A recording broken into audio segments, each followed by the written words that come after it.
Hi friends, आज हम सीखेंगे कि जो किलोवाट है, किलोवाट से हम एम्पियर कैसे निकालें। हमारे पास थ्री फेज की मोटर है। थ्री फेज की मोटर में हमें पता है कि ये इतने किलोवाट की है, तो उसका एम्पियर वो कितना लेगी उस मोटर का, तो वो हम निकालने वाले हैं। जिससे कि हम एक एग्जांपल लेते हैं कि हमारे पास 20 किलोवाट का मोटर है। 20 किलोवाट का मोटर है और हमें इसका ये निकालना है, एम्पियर निकालना है। P बराबर 20 किलोवाट, ये हमारा मोटर आ गया और 20 किलोवाट की हमारे पास मोटर है और हमें उसका एम्पियर निकालना है।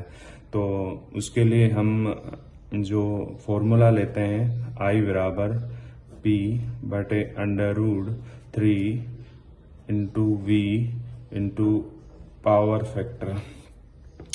तो P हमारा 20 किलोवाट है। अब P हमारा 20 किलोवाट है, तो हम इसको कन्वर्ट करेंगे वाट के अंदर। वाट में हम जैसे इसको कन्वर्ट करेंगे तो जो अपना वाट में कन्वर्ट करने के लिए 20 को हम 1000 से इंटू कर देंगे, तो ये हमारे वाट में कन्वर्ट हो जाएगा। तो ये 20,000 वाट हमारे सामने आया, 20,000 वाट आ गया। तो ये 20,000 हमने यहाँ पे रखा, 20,000 इंटू अंडर रूट 3 का मान है 1.732 इंटू वोल्टेज हमारा जैसे थ्री फेस है तो 415 हम इसमें रखते हैं और पावर फैक्टर हमारा 0.8 है।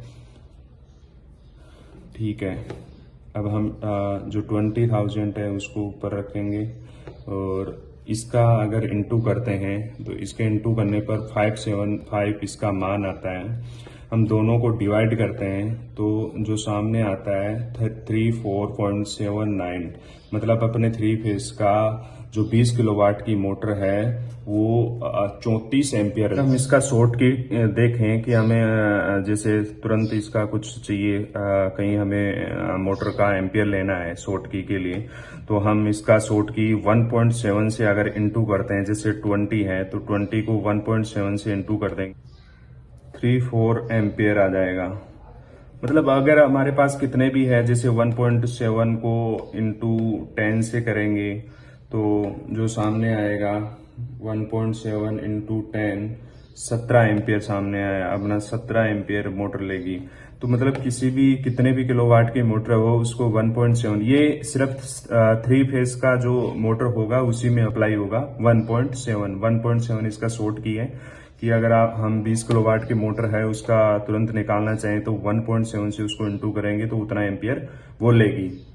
Thank you guys, I hope सभी को किलोवाट से एम्पियर निकालना समझ में आया हो। Thank you.